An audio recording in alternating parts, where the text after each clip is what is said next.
Fala pessoal, eu sou o professor Sérgio Araújo e eu vim hoje para dizer para vocês que começaremos uma série de lives que foram gravadas e que eu estarei disponibilizando para vocês. E essa aula realmente está incrível, gente. Então, para não perder nenhum vídeo, já se inscreve no canal.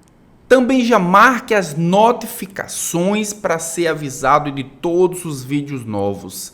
Então vamos para a aula após a nossa vinheta.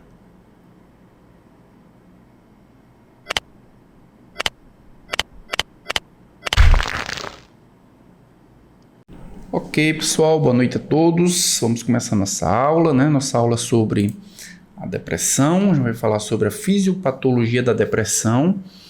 E a aula 20, A aula 20 ela tem esse codinome, Acessando os Arquivos da Depressão. Vocês já viram aí que eu já fiz um layoutzinho mais ou menos parecido com o computador. Então a gente vai tentar buscar, nesse computador virtual, digamos assim, os arquivos que têm informações que a gente precisa sobre a depressão. E por que a gente vai fazer isso? Porque na aula de amanhã a gente vai tratar a depressão. E para a gente poder tratar a depressão, a gente tem que entender onde é que a gente precisa, o que a gente precisa entender para que a gente possa fazer o uso racional do medicamento.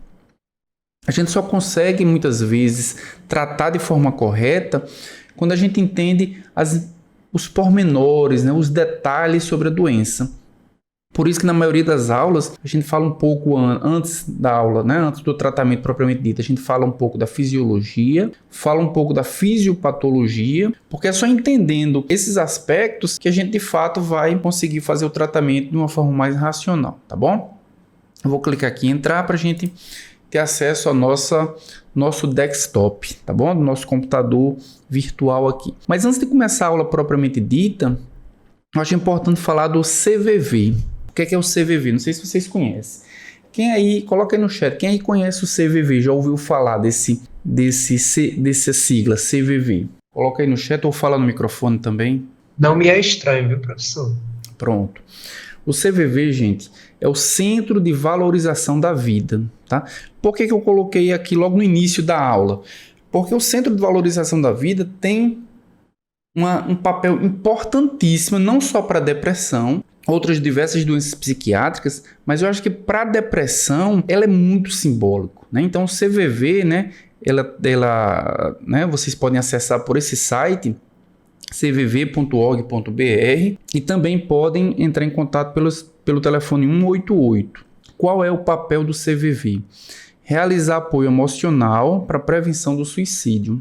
Infelizmente, existem muitas pessoas que desenvolvem depressão ao longo da vida e que o desfecho final, infelizmente, é o suicídio. Então, é no CVV, muitas vezes, que essas pessoas encontram apoio, uma palavra de carinho, de afeto. Então, se vocês depois puderem acessar, eu acho que seria interessante até para vocês verem alguns depoimentos, e divulgar mesmo, porque eles têm um papel bem importante nesse aspecto da depressão, tá bom? Beleza, muita gente está dizendo que conhece, Kaique, o Desmili também conhece. Beleza, gente, então vamos começar a nossa aula, tá? A gente tem aqui alguns arquivos para acessar, como eu falei para vocês na aula, a gente vai acessar os arquivos da depressão para a gente poder entender, para a gente poder ter as informações necessárias para iniciar o tratamento, tá bom? O primeiro arquivo, esse aqui é o caso clínico. Então, o caso clínico diz o seguinte: é uma paciente feminina, de 27 anos. Ela apresentou perda de peso inexplicável nos últimos 2 meses. Ela perdeu 8 quilos. E a gente vai ver mais adiante, quando estivermos falando sobre a sintomatologia, que alterações muito drásticas de peso não necessariamente vão estar relacionadas com depressão. Mas quando elas estão associadas a outros sintomas, é um sintoma que a gente precisa prestar muito atenção. Às vezes, e aqui está, no caso clínico, tem perda de peso, mas muitas vezes o paciente com depressão, ele desenvolve um ganho de peso muito grande. Então, tanto o ganho de peso como a perda de peso de forma inexplicável, de forma muito rápida, é um sintoma que a gente precisa prestar atenção, e foi por essa razão que eu coloquei aqui no caso clínico. Então, essa paciente, ela procurou o serviço de psiquiatria e lá ela relatou sentimento de tristeza constante. e a gente vai falar mais adiante também, que esse é um sintoma também bem característico da depressão, tá? Esse sentimento de tristeza, mas não é qualquer tristeza. A gente vai falar um pouquinho sobre as diferenças entre tristeza, entre depressão e principalmente esse tempo que ele coloca aqui no caso clínico. É um sentimento de tristeza constante, é algo que não passa, é algo contínuo, é algo bastante duradouro, tá bom? Então ela informou que não consegue ter uma boa noite de sono há quase um mês. Então preste muita atenção nas características e nos sintomas que essa paciente tem. Ela perdeu muito peso, ela apresenta uma constante tristeza e ela também tem problemas do sono. Tá? Então a gente vai ver mais adiante, né? Provavelmente, aqui não diz, mas provavelmente, aliás diz, né? Não consegue ter uma boa noite de sono há quase um mês. Então ela tem insônia, mas às vezes o paciente não tem insônia, ele tem hipersonia, ele passa o dia inteiro dormindo. Isso, obviamente, não é comum. Também relatou que não sente prazer na vida e que recentemente teve pensamentos suicidas. Ter prazer na vida, é claro que as pessoas são diferentes, tem determinadas situações ou coisas que as pessoas gostam muito e outras não. As pessoas são diferentes por essa razão. Mas todo mundo tem algo que gosta muito. Eu gosto de jogar futebol, eu gosto de jogar videogame, eu gosto de viajar. Então essas pessoas, né, quando desenvolvem depressão, elas deixam de ter prazer em coisas que antes eram muito prazerosas. Tá? É importante a gente associar todos esses aspectos que tem aqui no caso clínico. Então, os objetivos, tá? Primeiro objetivo da aula é o quê? É revisar os aspectos neurobiológicos da depressão. Por que é importante os aspectos neurobiológicos? A gente vai ver mais adiante que existem algumas teorias. A principal teoria é a teoria neuroaminérgica, né, hormonoaminérgica da depressão, e ela mostra que os pacientes que desenvolveram depressão, eles têm uma diminuição muito drástica de algumas monoaminas. Então, entender esses aspectos da redução e principalmente da proporcionalidade da redução ou da combinação da redução dessas monoaminas é extremamente importante para a gente começar a entender que às vezes o paciente utiliza, por exemplo, fluoxetina, mas a fluoxetina não funciona muito bem. Mas ele utiliza escitalopram e o escitalopram funciona muito bem. Por quê? Porque eles apresentam capacidades diferentes de aumentar as monoaminas, tanto do ponto de vista qualitativo como do ponto de vista quantitativo. Tá bom? O segundo objetivo é entender os fatores epidemiológicos que influenciam na distribuição da depressão. A depressão é mais comum em homens ou em mulheres? A depressão é mais comum em jovens ou em idosos? Tá? Esses aspectos nos dão respaldo para que a gente possa, talvez, ter um segmento melhor, ter um cuidado melhor com o paciente. Terceiro objetivo é associar os sintomas depressivos com a gravidade da doença. Então, depressão apresenta gravidades diferentes. Tem depressão mais leve, tem depressão mais grave. Então, entender o conjunto de sintomas que fazem com que aquela depressão ela seja classificada em mais grave ou mais leve, também vai nos dar respaldo para que a gente possa fazer um tratamento melhor. E o nosso quarto objetivo é relacionar os sintomas depressivos com o envolvimento das áreas cerebrais e dos neurotransmissores. Paciente que tem determinados sintomas, será que existe um acometimento maior de determinadas áreas cerebrais? Será que existe um acometimento maior de determinados neurotransmissores? Tá? Então a gente vai ver isso nessa aula também, tá bom, gente? Então aqui a gente tem esses dois arquivos, né, que a gente já acessou. Agora a gente vai abrir essa pasta aqui com outros arquivos que vão ser igualmente importantes para a aula de hoje, tá bom? Primeiro arquivo que a gente vai abrir é o arquivo de definição.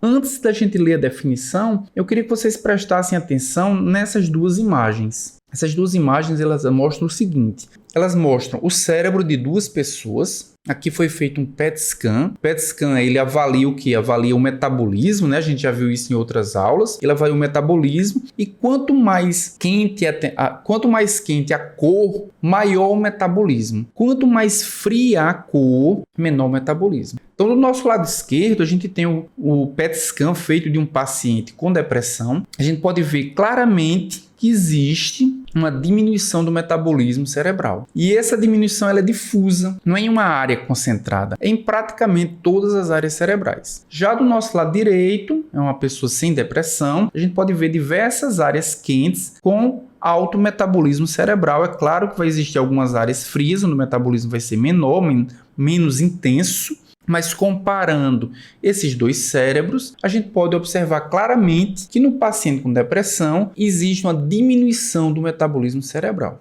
E essa imagem, gente, vai ser muito boa para a gente comparar mais à frente, né, em outra aula, o paciente com ansiedade. A gente vai ver que o aspecto do cérebro, do metabolismo cerebral é completamente diferente. Então, por essa imagem, a gente já pode dizer o seguinte, que o paciente com depressão, ele tem diminuição do metabolismo de vários neurônios. E é por essa razão que nós temos uma síntese menor de alguns neurotransmissores, que a gente vai ver mais adiante. Tá bom, gente? Tá claro, pessoal? Isso aí? Tudo certo, prof. Tudo certo, né? Beleza. Ó. Professor, Oi, pode falar, Paulo. então tem uma diminuição no metabolismo neuronal de forma difusa, né? Isso. O metabolismo neuronal ele tem uma diminuição de forma difusa e isso vai comprometer alguns neurotransmissores que vão estar associados com a sintomatologia da depressão. Entendi, professor. Obrigado. Tá bom? Ó, gente, então vamos lá para a definição. Como é que a gente pode definir depressão? É uma síndrome. Então, assim, uma síndrome é o quê? Um conjunto de sintomas. Então, a gente vai ver vários sintomas que, no seu conjunto, a gente pode dizer que o paciente tem um diagnóstico de depressão. Então, a gente nunca vai poder dizer que o paciente com depressão é aquele paciente que tem tristeza profunda. Ele tem que ter um conjunto de sintomas para que dessa forma ele atinja os parâmetros necessários para que o paciente seja classificado como paciente com depressão. Tem uma síndrome na qual há episódios persistentes de humor negativo ou anedonia. Então, o paciente tem que ter como sintomas nucleares humor depressivo ou humor negativo e anedonia. E o que é anedonia? É a perda de interesse em atividades prazerosas. É aquilo que eu falei no início da aula. A pessoa ele tem extremo prazer em jogar futebol. Então, ele começa a não querer mais, não tem motivação nenhuma para jogar futebol. Ele tem extremo prazer em viajar. Então, o paciente começa a ter total, não se sente nem um pouco estimulado a fazer viagens. Então ele perde prazer para aquelas coisas que antes eram extremamente prazerosas para ele, tá bom? Associado a esses dois sintomas, que são sintomas nucleares, ele vai apresentar também sintomas de origem somática e emocional. A gente já vai ver que sintomas são esses, tá bom? Essa condição ela deve persistir por pelo menos 2 semanas. Então, no mínimo, o paciente tem que apresentar esse quadro sintomatológico por 2 semanas, tá bom? E não ser secundária a uma condição médica ou a outro transtorno psiquiátrico. A gente viu em aulas passadas que outros transtornos podem também ter como, em determinada fase da doença, pode também gerar uma depressão. A gente viu a doença de Alzheimer, a gente viu a doença de Parkinson. Então, a doença de Parkinson e a doença de Alzheimer, dependendo do avanço da doença, ela pode também gerar sintomas depressivos. Mas a depressão maior, o transtorno depressivo maior, que é o que a gente está falando nessa aula, ela não pode ser dependente de um Alzheimer, não pode ser dependente de um Parkinson. Então, para ter a definição ser totalmente aceita, ela tem que ser dependente exclusivamente do estado depressivo. Então, ela não pode ser dependente de um transtorno psiquiátrico, além de os sintomas não poderem ser explicados como luto ou um pesar fisiológico. Você não pode justificar que o paciente teve a perda de um ente querido, e a perda, obviamente, vai trazer extremo pesar, extrema tristeza, mas isso não pode ser justificativa. Se o paciente tiver com sintomas depressivos por essa razão, a gente não pode considerar depressão. Obviamente vai ter um tempo, a gente já vai falar sobre isso, vai ter um tempo em que o luto ele precisa passar. Se o luto não passar, existe uma possibilidade daquele luto, daquele pesar, ele se transformar em estado depressivo. Então vamos aqui acessar o próximo arquivo, que são os sintomas. Então vejam só, de acordo com o Manual Diagnóstico Estatístico de Transtornos Mentais, e esse manual é um dos principais documentos que a gente pode tomar como referência para a depressão. Então, o manual, que é o DSM, principalmente o DSM, o tomo 5, o volume 5, que trata da depressão. Então, é a principal referência para os transtornos mentais. Então, de acordo com o Manual Diagnóstico Estatístico de Transtornos Mentais, o episódio depressivo maior consiste em humor deprimido ou perda de interesse, ou pelo menos 4 dos seguintes critérios, tá bom? Alteração no peso e no apetite, insônia ou hipersonia, agitação ou retardo psicomotor, fadiga, sentimentos de culpa ou de inutilidade, disfunção executiva e também ideação suicida. Então, o que é que o DSM diz? Vou acessar aqui o arquivo para a gente entender um pouco melhor. Ele diz o seguinte, que o paciente, para ter depressão, ele precisa ter um dos sintomas nucleares, que é humor deprimido, ou apatia e perda de interesse, são os dois sintomas, digamos assim, principais. A gente está falando de diagnóstico, tá, gente? E precisa ter pelo menos 4 desses sintomas secundários ou acessórios. Alteração de peso, ou perda de peso, ou ganho de peso de forma muito rápida. Transtorno do sono, ele vai ter ou insônia ou vai ter hipersonia. Agitação psicomotora, o retardo psicomotor, então o paciente está muito agitado ou o paciente está muito apático. Fadiga, então o paciente apresenta muito cansado por muito tempo de forma contínua. Sensação de culpa, sensação de inutilidade. Disfunção executiva, ou seja, o paciente que antes tinha extrema habilidade, por exemplo, para cozinhar, ele não sabe. Então, ele tinha extrema habilidade manuais, ele perde essas habilidades manuais. Então, ele tem uma disfunção executiva, ele tem dificuldade em executar coisas que antes eram fáceis, eram corriqueiras para ele. E o último sintoma aqui é a ideação suicida. O paciente, veja só, a ideação suicida não é o planejamento. Ideação suicida é uma vontade que o paciente tem de tirar a própria vida, tá certo? Então, para ter o diagnóstico de depressão, ele precisa ter um dos sintomas maiores e pelo menos 4 dos sintomas acessórios. E esse quadro, gente, ele precisa se apresentar por pelo menos 15 dias, tá bom?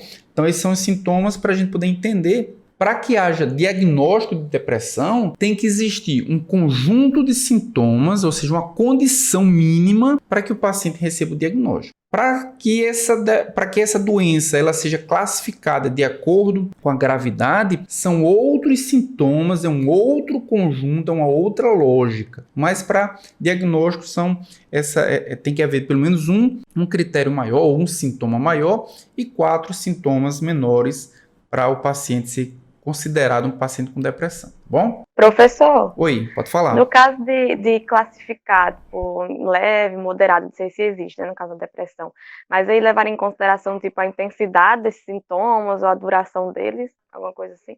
Não, Sayuri. Para classificação, a gente vai ver isso mais à frente, mas para classificação da gravidade, normalmente se utiliza o quê? Se utiliza grupos de sintomas. Então, esses sintomas aqui estão todos isolados, eles vão ser agrupados em grupo A, grupo B, grupo C. Então, quando esses sintomas são agrupados, é a combinação de um número de sintomas do grupo A ou do grupo B e do grupo C que vão dizer se aquele paciente ele tem uma sintomatologia compatível com a depressão leve, moderada ou grave. Tá? A gente vai ver mais adiante isso. Arnóbio está perguntando, professor, esses manuais são que nem as diretrizes ou tem diretrizes para eles também? Tem diretrizes para eles também. Mas os manuais, manual de transtornos mentais, é um documento que ele é internacional. Tem lá aceito por todos os países e é a partir deles que são elaboradas as diretrizes de cada país. Porque a diretriz é um documento que tem mais um contexto da realidade local, mas é a partir dos manuais, né, desse manual de transtornos mentais, é que são elaboradas as diretrizes, tá bom? Ok, gente, tá claro, né? Sintomatologia. A gente vai entrar no próximo arquivo aqui, que é o quê? As diferenças entre tristeza e depressão, tá? Então, nem sempre é fácil diferenciar tristeza e depressão. Por isso, a gente precisa ter alguns critérios. E esses critérios, eles seguem os seguintes parâmetros. O motivo, se existe um motivo para a pessoa estar triste ou não. A duração dos sintomas, se existe alguma somatização, se existem recaídas e como é a recuperação. Então, esses parâmetros são os parâmetros que conseguem fazer com que a gente consiga diferenciar a tristeza de depressão. Vamos acessar mais uma vez aqui o arquivo para a gente entender melhor. Então, a gente está vendo aqui um ambiente escuro, né? Tem uma família aí. E para a gente poder entender melhor, vamos colocar um pouco de luz aqui no ambiente para a gente diferenciar tristeza de depressão. Tá bom? Então, de um lado tem tristeza, do outro lado tem depressão. O que é que eu falei para vocês? E, primeiro parâmetro será que existe um motivo? Então, na tristeza, existe evidência de fator externo desencadeante. Existe um fator extrínseco. Ele está triste porque ele perdeu o emprego, ele está triste porque acabou um relacionamento, ele está triste porque um ente querido faleceu. Então, existe uma razão para que aquela pessoa esteja triste. Já na depressão, é algo mais intrínseco.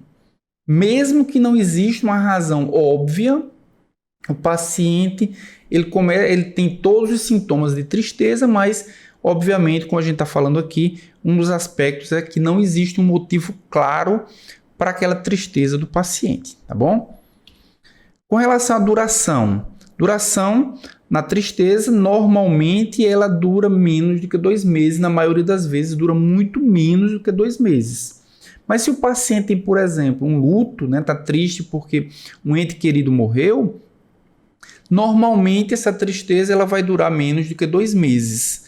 Se passa de 2 meses, existe uma possibilidade daquele luto estar se transformando numa depressão. Então, a depressão, normalmente a duração é superior a 2 meses e na tristeza a duração é inferior a 2 meses. Com relação à somatização, na tristeza a somatização ela é frequente, tá certo? Então, o paciente está triste, ele sente uma disenteria, ele sente dor no corpo, ele sente vários aspectos relacionados à transformação daquela tristeza em algo que possa ser quantificável. E na depressão, a somatização ela é incomum, tá bom? Na tristeza, as recaídas elas são raras. E são raras por quê? Porque ela depende de um motivo. Então, se não tiver um motivo, aquela pessoa ela não vai estar triste. Na depressão, como ela é algo mais intrínseco, as recaídas elas são bem mais frequentes. E a recuperação na tristeza, geralmente, ela é espontânea. E na depressão, ela precisa de algum tratamento. Seja um tratamento não farmacológico, psicoterapia, ou um tratamento farmacológico. Mas a recuperação espontânea ela é incomum, na maioria das vezes, a necessidade de que o paciente, de que o indivíduo ele precise fazer um tratamento para recuperação. Bom, então essas são as principais diferenças entre tristeza e depressão.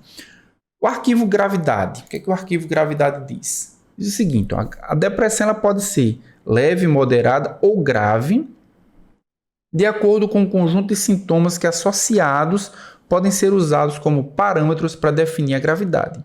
Então a gente tem 2 grupos de sintomas, o grupo B e o grupo C. A depressão ela é leve quando o paciente tem 2 critérios B mais 4 critérios C. Já a gente vai entender quais os sintomas do grupo B, quais os sintomas do grupo C, tá?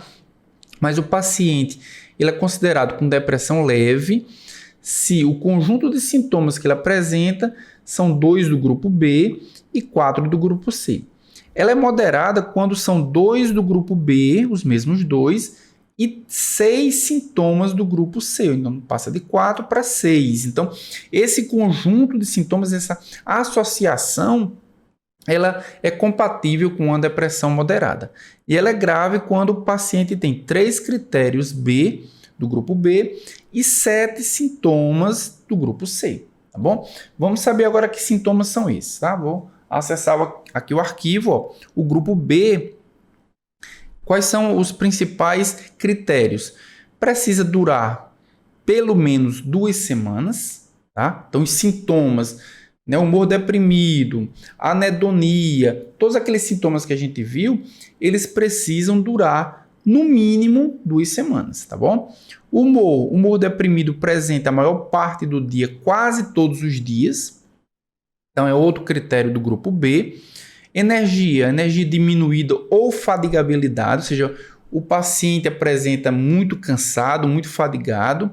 Também apresenta perda de interesse ou perda do prazer. Então, esses 4 sintomas, ou esses 4 critérios, já que não são necessariamente sintomas, esses 4 critérios, eles fazem parte desse grupo da lista B.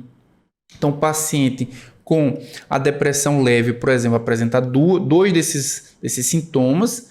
Se ele tiver com depressão moderada, também 2. E se a depressão for grave, ele vai apresentar 3 desses critérios do grupo B, tá bom?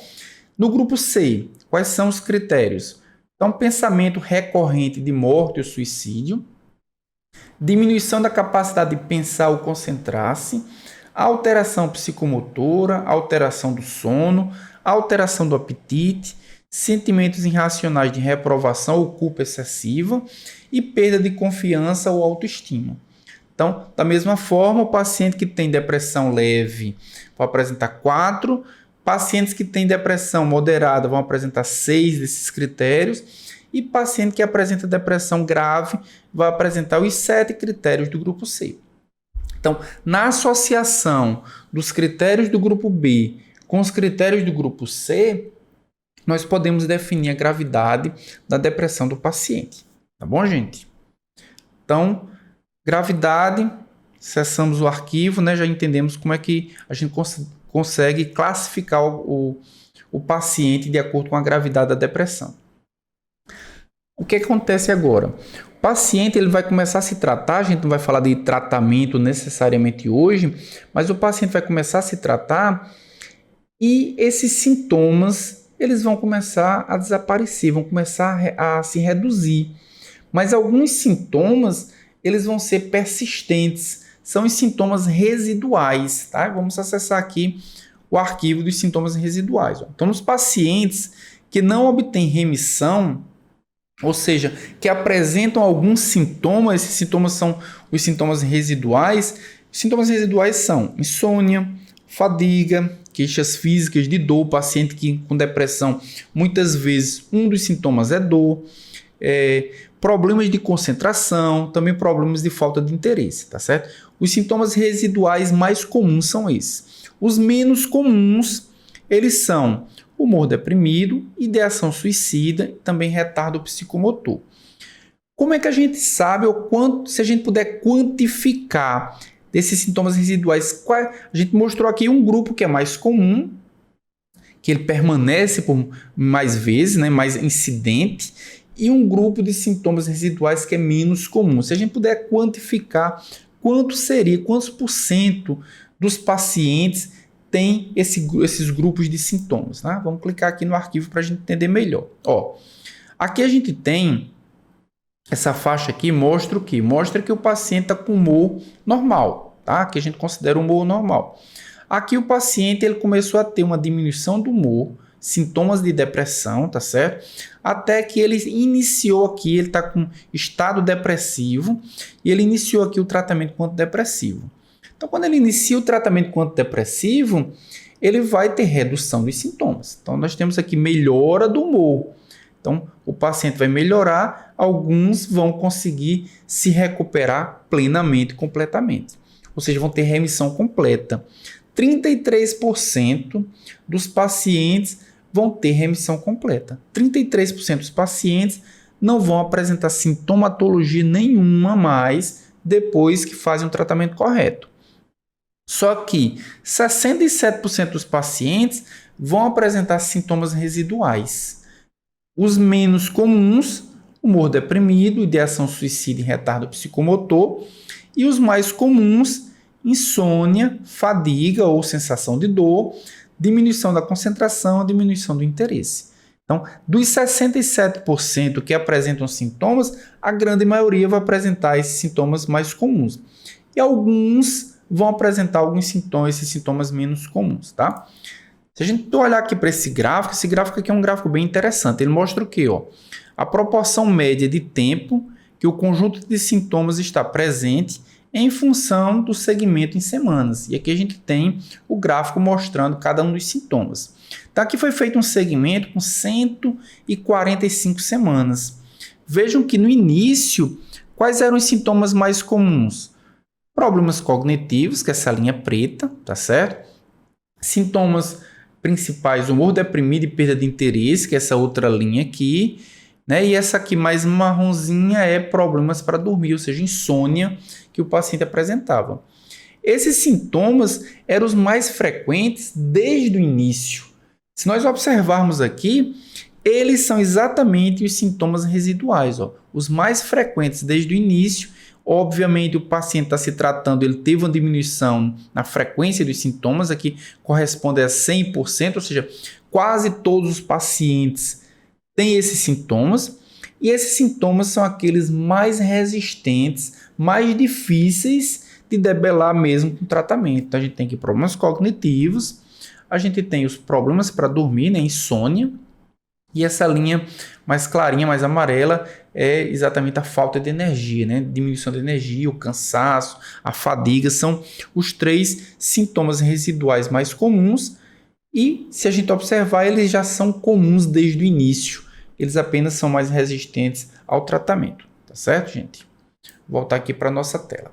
Então, sintomas residuais, ok. Objetivos de tratamento. Vamos acessar aqui o arquivo Objetivos de Tratamento. Então, os objetivos terapêuticos vão muito além de reduzir a sintomatologia, que é bem importante, né? Se a gente conseguir reduzir os sintomas que a gente viu anteriormente, a gente já tem atingido boa parte dos objetivos terapêuticos. Mas não é só isso.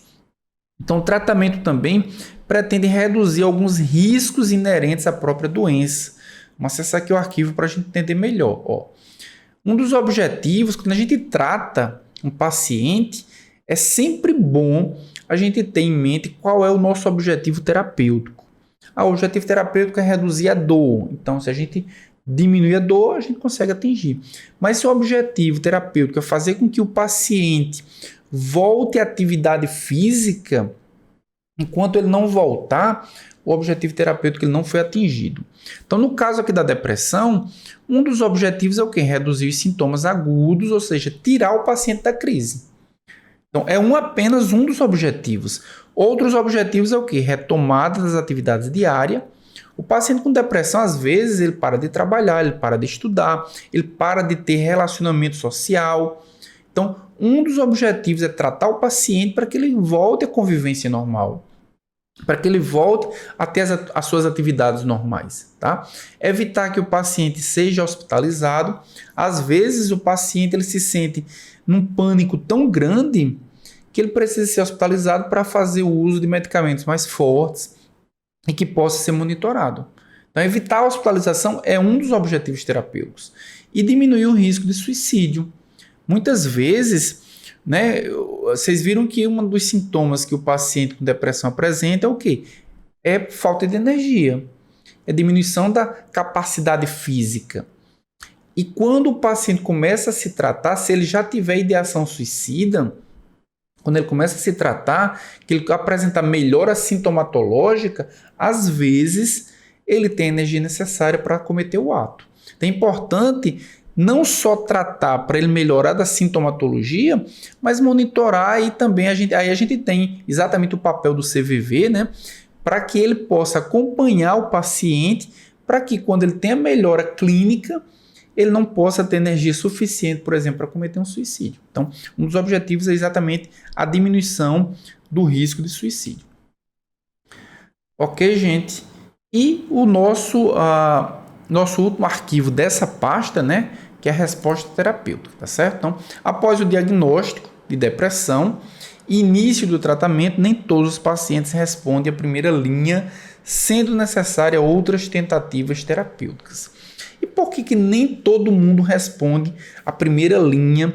Se existe um algoritmo que mostre que os pacientes são tratados a partir de determinado, no início com determinado antidepressivo e depois, se não melhorar, aumenta a dose ou troca por outro antidepressivo. Isso acontece, gente, porque avaliar a necessidade que o paciente tem, um paciente com depressão, é muito difícil. E é difícil por quê? Porque além de existir uma combinação muito grande de possibilidades, do ponto de vista qualitativo, do ponto de vista quantitativo também existe uma combinação muito grande, talvez até infinita, de possibilidades. Então, utilizar o antidepressivo correto, na dose correta, às vezes tem uma dificuldade muito grande de você encontrar o medicamento correto. E aí o paciente precisa utilizar uma primeira linha, às vezes utilizar uma segunda, e o tratamento, a substituição do tratamento, ela também não pode ser rápida, porque o efeito terapêutico não é rápido. Então, às vezes, o tratamento ele acaba sendo mais prolongado porque o paciente não encontrou o tratamento correto. Então, só para vocês terem uma ideia, ó, cerca de 1% dos pacientes permanecerão resistentes ao tratamento, independentemente de qual fármaco seja utilizado. Quando a gente olha para esse gráfico aqui, ó, a gente tem 89% dos pacientes, não, 89% das pessoas não vão desenvolver transtorno depressivo maior. E 11% vão ser os pacientes. Então, a incidência média é de 11%. Desses 11%, 6% eles vão responder à primeira linha de antidepressivo, né, de acordo com o algoritmo. 4% eles não vão responder à primeira linha, mas eles vão responder à segunda linha, a segunda opção ou a terceira opção de tratamento. E 1% eles vão ser resistentes, independentemente de qual tratamento se faça, vão ser naturalmente resistentes ao tratamento para depressão, tá bom? Então, esses são os parâmetros que a gente pode, que a gente tem baseado na estatística, tá certo, gente? Deixa eu só dar uma olhada aqui no chat, como é que tá? Ver se vocês estão fazendo alguma pergunta. Sayuri está dizendo, nem pode retirar de forma abrupta. Exatamente, Sayuri. Não, retirar de forma abrupta, muitas vezes, é fazer com que toda a alteração, né, fisiológica que foi conseguida, ela seja perdida. E muitas vezes é fazer com que o paciente ele retorne a toda a sintomatologia, às vezes até de forma mais pronunciada do que antes, né? Eu vou mostrar um gráfico daqui a pouquinho falando da remissão, principalmente, e da recuperação, vocês vão entender melhor esses aspectos. Tá bom, gente? Professor? Oi, pode perguntar. Então, nesse sentido, sobre a questão da remissão está mais associada justamente à complexidade da terapêutica do que da gravidade da doença, não é isso? Está relacionado aos dois, viu, Kaique? Porque a complexidade da terapêutica, você tem um arsenal terapêutico grande, mas entender a necessidade que o paciente tem é mais complicado. Porque, vamos imaginar, eu estou adiantando um pouco o assunto, que eu vou falar daqui a pouquinho, mas vamos imaginar que o paciente ele tem sintomatologia compatível com diminuição de dopamina e noradrenalina. Ele vai precisar utilizar um antidepressivo dual. Mas vamos imaginar que a necessidade dele é desproporcionalmente maior para dopamina do que para noradrenalina. Então, ele precisa encontrar um antidepressivo que seja dual, mas que iniba a recaptação de dopamina muito mais do que noradrenalina.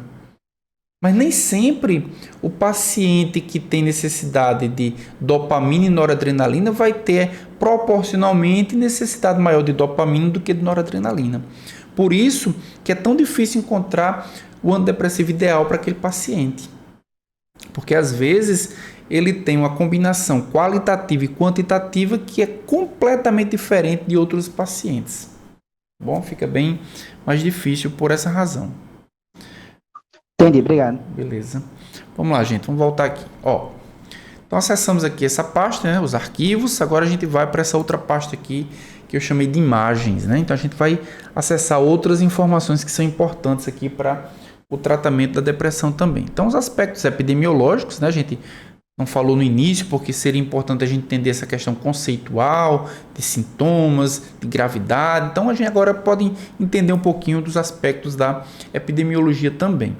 Quando a gente olha para esse mapa, né, o mapa mundi, né, que está dividido em cores, a gente vai falar de ansiedade mais à frente, né, em outra aula, mas a gente pode ver o seguinte, ó, de cara a gente já tem uma informação importante. Ó, os transtornos de ansiedade são predominantes nas Américas. Significa que a depressão também não é prevalente nas Américas? De jeito nenhum. A gente vai ver que é bem prevalente também, tá? Mas predomina a ansiedade. A ansiedade acaba sendo um transtorno mais incidente, né? Que tem maior proporção de pessoas do que a depressão. A depressão, ela principalmente, ela domina, né? Ela é preponderante principalmente na Ásia e também na África e na Ásia. Então, a África e a Ásia é onde os transtornos depressivos eles são predominantes, tá bom? Mas, obviamente, que existe em todos os países do mundo uma grande incidência de pessoas com depressão. Quando a gente olha agora para as faixas etárias e para o sexo, como é que é distribuída a depressão, né? Vamos esquecer aqui a ansiedade por enquanto, vamos olhar só para a depressão, tá bom, gente? Aqui nós temos as faixas etárias e aqui nós temos a frequência, 7% é o pico aqui e 2% aqui é a base. Nós podemos observar o quê? Que com o aumento da idade, nós temos um aumento da incidência de transtorno depressivo.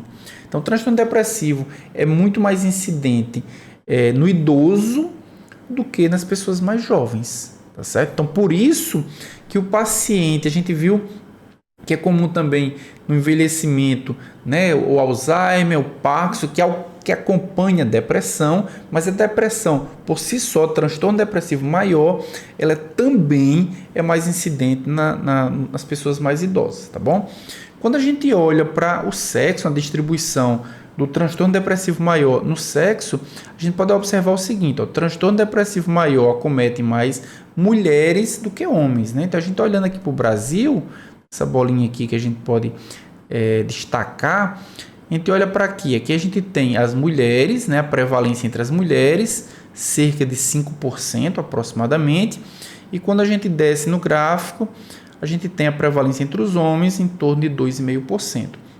Então, é aproximadamente o dobro da prevalência entre as mulheres do que entre os homens, né? Então, no nosso caso clínico, por exemplo, era uma mulher jovem, né, obviamente que quando a gente olha para a idade, a gente vê que é um público menos incidente, menos prevalente, mas entre as mulheres acabaria sendo, digamos assim, um grupo de risco para os transtornos depressivos. Passando aqui para o próximo slide, a gente pode ver o seguinte, a gente tem aqui um gráfico mostrando a prevalência dos transtornos mentais, isso aqui no ano de 2017, tá? Ansiedade é o principal transtorno mental, isso levando em consideração, né, uma prevalência mundial, mas a depressão no mundo, a 3,44% aproximadamente seria a prevalência. Acontece que quando a gente faz essa estratificação por idade, aqueles 3,44% passam para 6,02% para a faixa etária entre 50 e 69 anos, e 6,24% para a faixa etária acima dos 70 anos, mostrando que um dos fatores de risco é justamente o envelhecimento, é justamente a maioridade, tá bom? Então, mais frequente entre as mulheres, é mais frequente principalmente na Ásia e na África, e é mais frequente também nas pessoas mais idosas, tá bom, gente? Então, voltando aqui, falamos da epidemiologia. O próximo arquivo que a gente vai acessar aqui é as consequências.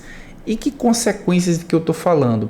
Esse trabalho aqui é um trabalho bem interessante, ele foi publicado em 2016 na Nature, e ele mostra que pessoas com depressão têm um risco maior de desenvolver outras doenças, né? Então, por exemplo, quem tem transtorno depressivo maior tem um risco maior de desenvolver doença cardíaca. Quanto é esse risco calculado?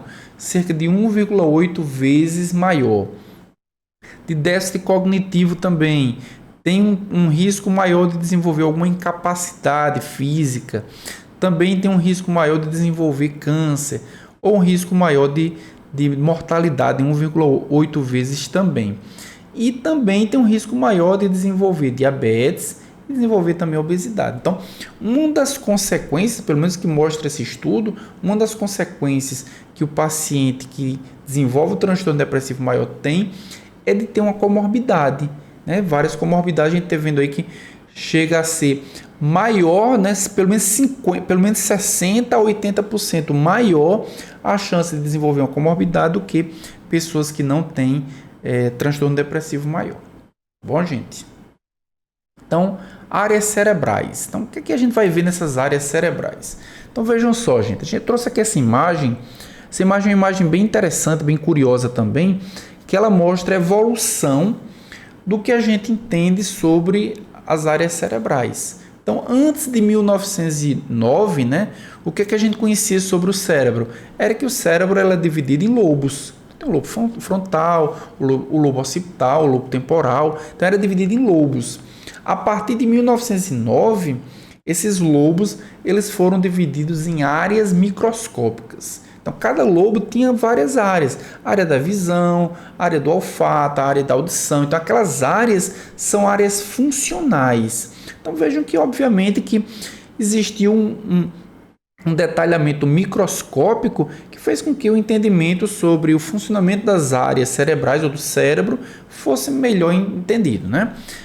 Nos anos 90 e anos 2000, o cérebro ele foi dividido em nós baseado em ressonância. Então, cada uma daquelas áreas tinha sub-áreas, tinha circuitos cerebrais. Esse circuito era o circuito que a gente já viu, dopaminérgico, né? Mesolímbico, né? Mesocortical, que é o da dopamina, o colinérgico. Então, a gente começou a observar que não é só a função daquelas áreas, mas cada área tinha circuitos cerebrais que eles tinham um determinado comportamento, um determinado papel. A partir de 2010, o cérebro foi dividido em matrizes de conectividade. Por que foi matriz de conectividade? Porque esses circuitos cerebrais eles não eram isolados. Você não podia dizer que o mesocortical ele era único e não interagia com nada. O mesocortical ele interage com diversos outros circuitos. O mesolímbico ele interage com diversos outros circuitos. Então, cada um daqueles circuitos, eles interagiam. E cada ponto de interação era um ponto de conectividade. Então, foi criada essa matriz de conectividade que observou que existia 33.153 pontos. Por que eu estou mostrando isso? Para mostrar a complexidade que é entender uma doença como a depressão. Você imagina que existe pelo menos 3 circuitos diferentes interagindo um com o outro, tanto qualitativamente como quantitativamente. Então, o entendimento, o detalhamento, né, desse funcionamento mais detalhado, né, mais profundo do cérebro, trouxe bastante informação, mas mesmo assim, a complexidade da doença ele acaba não trazendo total compreensão de como de fato ela funciona em cada indivíduo, em cada paciente. Tá bom? E aí vejam só, gente, a partir dessa matriz de conectividade, a partir dessas áreas, a partir dos nós, a partir do desenvolvimento do conhecimento, foi observado que quando há um mau funcionamento ou um subfuncionamento, já que a gente viu que o paciente com depressão ele tem uma diminuição do metabolismo neuronal, a partir da diminuição do metabolismo neuronal, ou a partir do subfuncionamento de determinadas áreas cerebrais, estão associados com sintomas no paciente com depressão. Então, por exemplo, o paciente que apresenta diminuição da atividade neuronal, principalmente de neurônios do estriado, daqui a pouquinho a gente vai falar sobre neurotransmissores, mas por enquanto a gente está falando de neurônio. Quando há diminuição ou uma subativação de neurônios do estriado, o que a gente observa principalmente? O paciente apresenta fadiga psicomotora, fadiga física, cansaço, né? O paciente apresenta-se cansado, fadigado.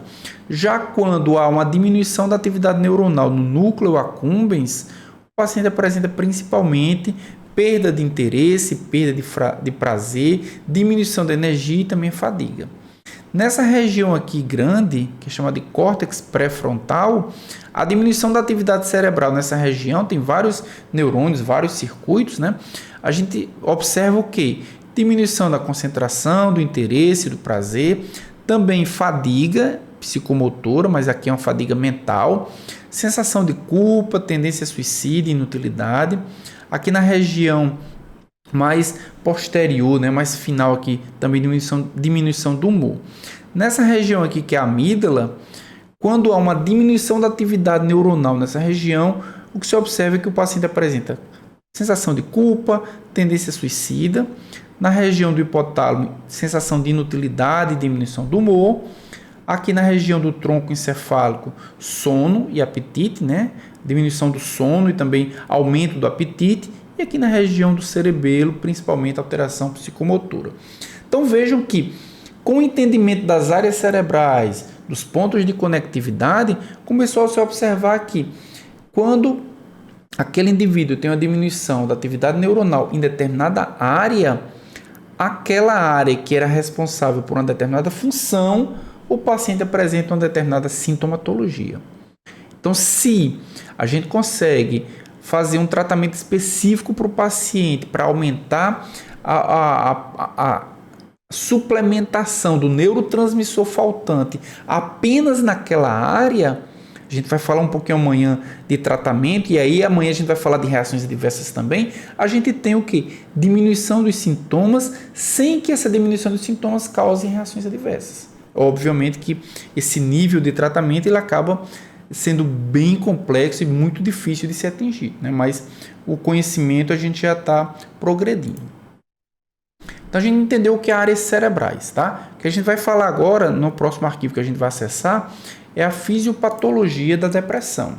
E na fisiopatologia da depressão, a gente, né, a hipótese mais conhecida, mais aceita, é a teoria monoaminética clássica. E o que é que ela diz? Ela diz que há diminuição na concentração de monoaminas da fenda sináptica. Quais são as monoaminas? A noradrenalina, a dopamina e também a serotonina. Todas estão diminuídas? Não necessariamente. Às vezes, o paciente tem diminuição apenas de uma dessas monoaminas. E quando há diminuição na produção de uma dessas monoaminas, a gente tem sintomatologia bem específica. Por exemplo, se o paciente tem diminuição apenas de noradrenalina, provavelmente o que a gente vai observar é um paciente que vai ter menos energia, vai estar menos alerta, vai ter uma diminuição da concentração. Mas se ele tem diminuição da dopamina, provavelmente vai estar relacionado com a diminuição do prazer, da motivação, da serotonina, problemas de memória, né, problemas de compulsão, de obsessão. Então vejam que a diminuição da atividade neuronal em determinadas áreas, associada ao conhecimento do funcionamento do neurotransmissor, pode nos dar algum conhecimento de que eu preciso melhorar a atividade neuronal em determinada área e preciso aumentar os níveis de determinado neurotransmissor para compensar aquela sintomatologia. Obviamente a coisa não é tão simples assim. E por que não é simples? Porque se o paciente tem diminuição da atividade, diminuição da produção de noradrenalina e também de serotonina, que é exatamente essa sobreposição aqui, ele vai ter o quê? Vai ter ansiedade, impulso, irritabilidade. Então, ele não vai ter só os sintomas puros da função do neurotransmissor, mas ele vai ter a sintomatologia associada à sintomatologia que é da associação dos neurotransmissores. Se ele tem, por exemplo, uma diminuição de noradrenalina e também de dopamina, ele vai ter diminuição da atenção. Se ele tiver uma diminuição de dopamina, noradrenalina e serotonina, ele vai ter aumento da agressividade, por exemplo. Então vejam que às vezes é muito mais complexo do que a gente pode imaginar o tratamento. O tratamento ele vai ser guiado por um algoritmo? Vai ser guiado por um algoritmo. Mas a chance do paciente ter uma determinada especificidade relacionada com a questão qualitativa, qual é o neurotransmissor que tem diminuição na sua produção e qual é a quantidade necessária, é muito mais difícil acertar logo na primeira tentativa. E aí, quando a gente fala dos três, do conjunto, né, noradrenalina, serotonina e dopamina, a gente tem sintomatologia relacionada ao humor e também relacionada à cognição. Tá bom, gente? Bem complexo, né, Sayuri? Sayuri está dizendo aqui que... Mas, de fato, não é uma das doenças... A gente viu as doenças neurológicas, normalmente existe um tratamento já mais específico para elas. Mas para as doenças psiquiátricas, a gente vai falar de ansiedade, né, posteriormente, a gente vai ver que também existe uma complexidade para isso, né? Falando agora, né, acessando aqui o arquivo Origens, o que é o arquivo Origens diz? Da onde vem a depressão? O que foi original? Qual foi a gênese do transtorno depressivo maior? Essa depressão ela pode ser do tipo reativa ou neurose depressiva, que ela depende de um fator externo. Por exemplo, geralmente perdas e frustrações como separação, perda de um ente querido. O que é que eu falei para vocês antes? Que muitas vezes uma razão, né, existe uma razão lógica, uma razão que faz sentido, e o paciente tem sintomas de tristeza, essa tristeza, se ela for muito prolongada, se ela passar de 2 meses, por exemplo, essa tristeza ela pode ser convertida na depressão. Por que isso pode acontecer? Porque o paciente ele pode ter uma susceptibilidade a desenvolver depressão e a perda, a separação pode ter sido o gatilho necessário para o paciente desenvolver a doença.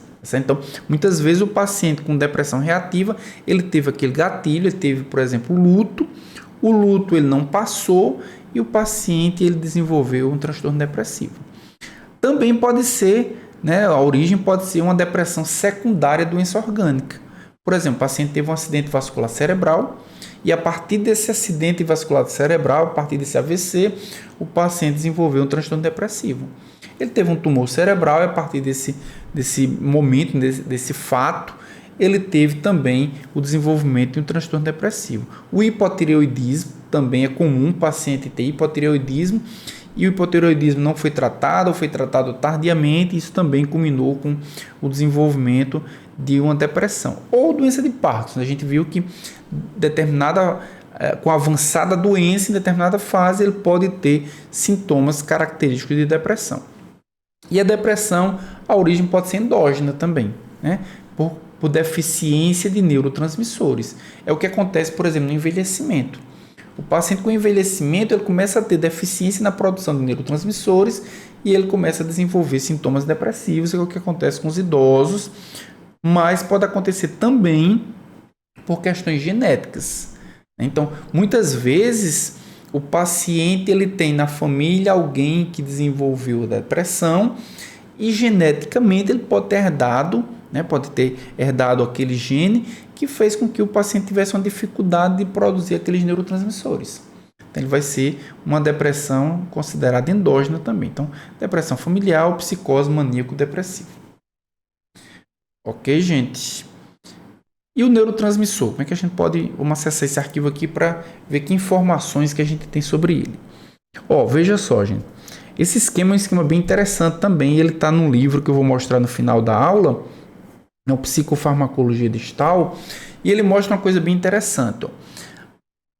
Os sintomas da depressão, eles podem ter duas lógicas. Ele pode acontecer porque o paciente vai ter uma redução do afeto positivo.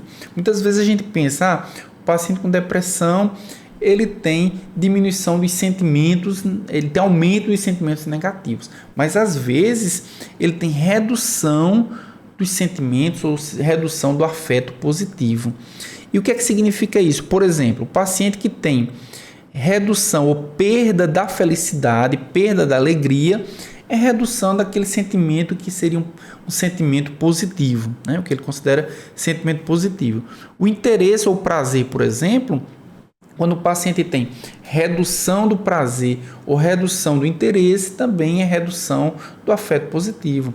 Ou perda de energia, ou perda do entusiasmo, ou diminuição da vigilância, ou diminuição da autoconfiança. Então, uma das formas da gente entender por que o paciente desenvolve determinados sintomas é pensar que alguns deles podem desenvolver os sintomas baseados na redução daquilo que é considerado positivo. E normalmente esses pacientes eles têm redução ou disfunção na produção de noradrenalina e dopamina, ou separadamente ou em associação, tá certo? Por outro lado, outros pacientes podem ter os sintomas da depressão por causa do aumento do afeto negativo. E o que é esse aumento do afeto negativo? É o aumento da culpa, é o medo, é a hostilidade, a irritabilidade, a solidão. Então, são características que o paciente tem aumento daqueles sentimentos ou daquilo que é negativo. Vejam que há duas formas de se entender o desenvolvimento da depressão. E quando o paciente tem aumento do afeto negativo, normalmente ele tem uma disfunção da noradrenalina e também da serotonina.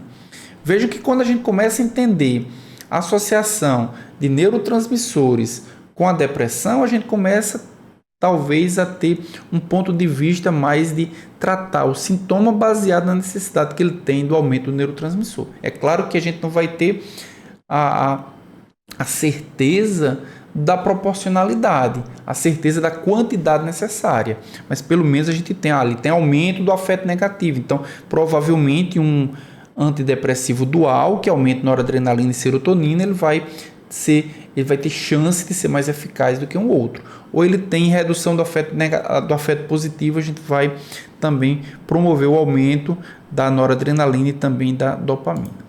Bom, gente, efeito atrasado. Muitas vezes, a gente vai falar disso amanhã melhor, mas muitas vezes o paciente vai tratar a depressão, ele começa a utilizar um antidepressivo e o que é que ele observa? É que ele começa a tratar, mas os efeitos clínicos do antidepressivo eles acontecem muito tempo depois. Por que isso acontece, né? Então vamos dar uma olhadinha aqui. E aqui a gente pode ver um gráfico que mostra exatamente isso. O paciente está no estado depressivo, está com sintomas de depressão. Aqui essa linha tracejada é o início do tratamento com antidepressivo.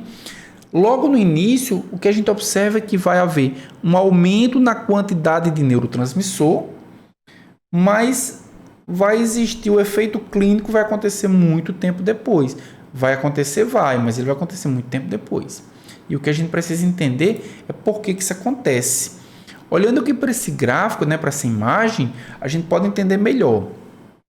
Quando o paciente tem depressão, ele tem o quê? Ele tem redução nesses pontos, nesses triângulos aqui que está representado no neurotransmissor. Ele tem redução na produção de neurotransmissor.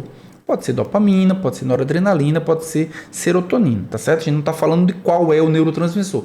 Ele tem redução do neurotransmissor. O que é que acontece com o neurônio pós-sináptico?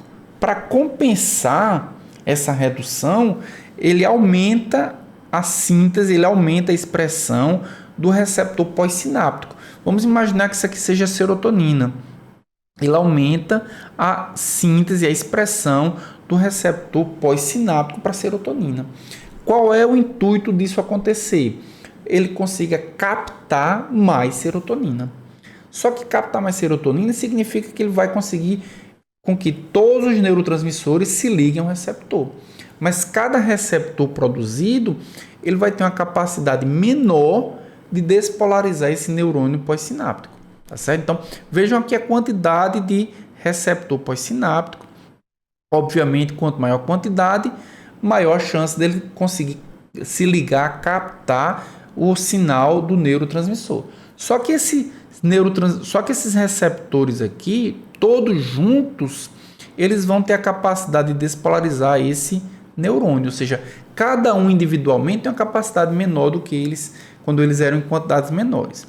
Quando o paciente começa a utilizar o antidepressivo, por exemplo, o inibidor da recaptação, está falando de serotonina, está dando um exemplo de serotonina, né? O inibidor da recaptação de serotonina, esse neurotransmissor, ele vai começar a aumentar. A gente pode ver nessa outra imagem aqui. O aumento do neurotransmissor, ele vai induzir no neurônio pós-sináptico a redução na expressão desse receptor.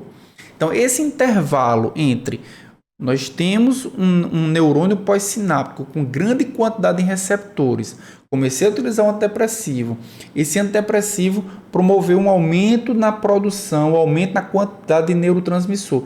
E isso induziu uma redução na produção do receptor pós-sináptico. Esse intervalo é o que a gente chama de atraso no efeito terapêutico do antidepressivo.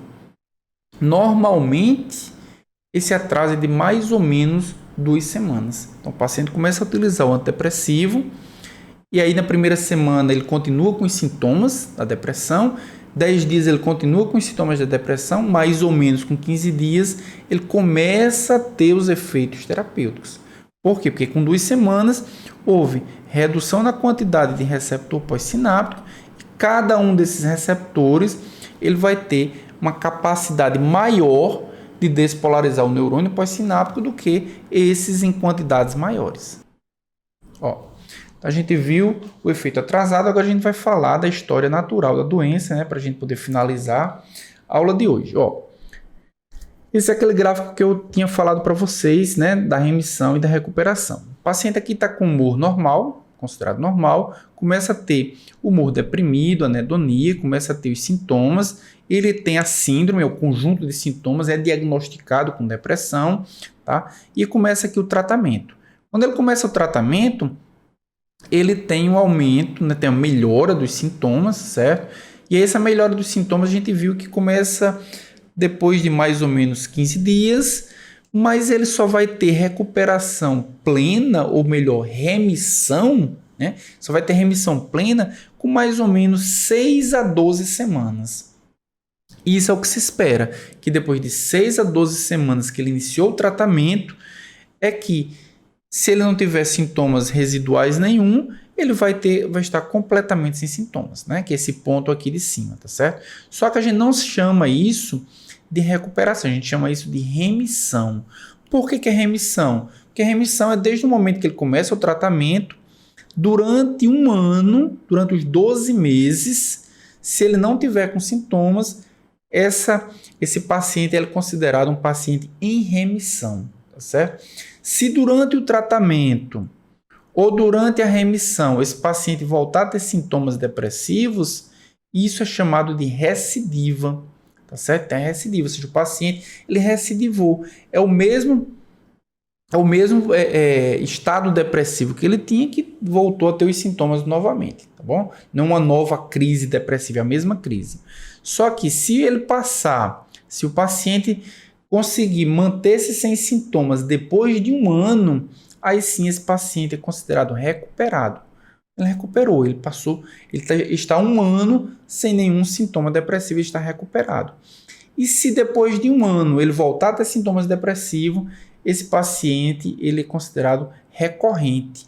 Recorrente por quê? Porque é considerado uma nova crise depressiva diferente daquela primeira. Tá certo? Então, é importante a gente ter em mente esses conceitos, né? O paciente está em remissão, se ele conseguir debelar completamente os sintomas ou parcialmente, né? A resposta pode ser parcial, no primeiro ano. Se ele voltar a ter sintomas, é chamado de recidiva.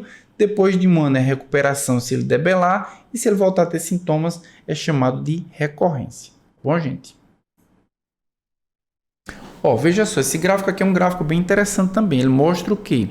O risco de recorrência após recuperação. Se o paciente teve o primeiro episódio depressivo, qual é a chance que ele tem de recorrência? 50%.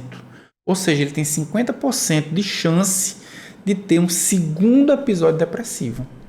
E se ele tiver tido o segundo episódio depressivo, a chance dele ter um terceiro aumenta para 70%. E se ele teve um terceiro, a chance que ele tem de ter um quarto aumenta para 90%. Então vejam que se o paciente teve um sintoma, se ele teve uma crise depressiva, se ele teve transtorno depressivo, se for o primeiro episódio, ele vai ter uma chance maior de ter um segundo. Por isso que é importante ele fazer o tratamento corretamente. Muitas vezes o paciente começa a fazer o tratamento e ele tem recuperação completa, mas fazer o uso de antidepressivo, né, a gente vai ver na aula de amanhã, fazer uso de antidepressivo significa o quê? Significa ter disciplina e muitas vezes significa experimentar de reações adversas. Aí você imagina o paciente que está experimentando de reações adversas, tendo que tomar medicamento todos os dias e sem ter sintoma nenhum. Então, é muito comum o paciente interromper ou diminuir a adesão ao tratamento. E aí, quando ele diminui o tratamento, quando ele deixa de fazer o tratamento, a chance dele ter um novo episódio depressivo, a gente pode ver nesse gráfico aqui que é sempre maior. E aí, de ter o segundo, de ter o terceiro e assim por diante. Tá bom?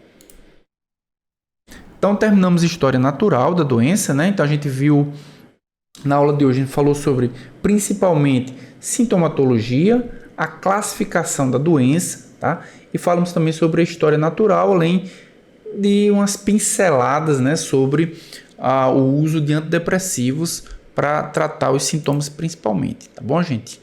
Aula de amanhã, né, a gente vai falar sobre o tratamento, tá? Quais foram as referências que eu utilizei na aula de hoje? Psicofarmacologia de Stahl, foi onde eu tirei aquelas imagens, né, que vocês viram na aula.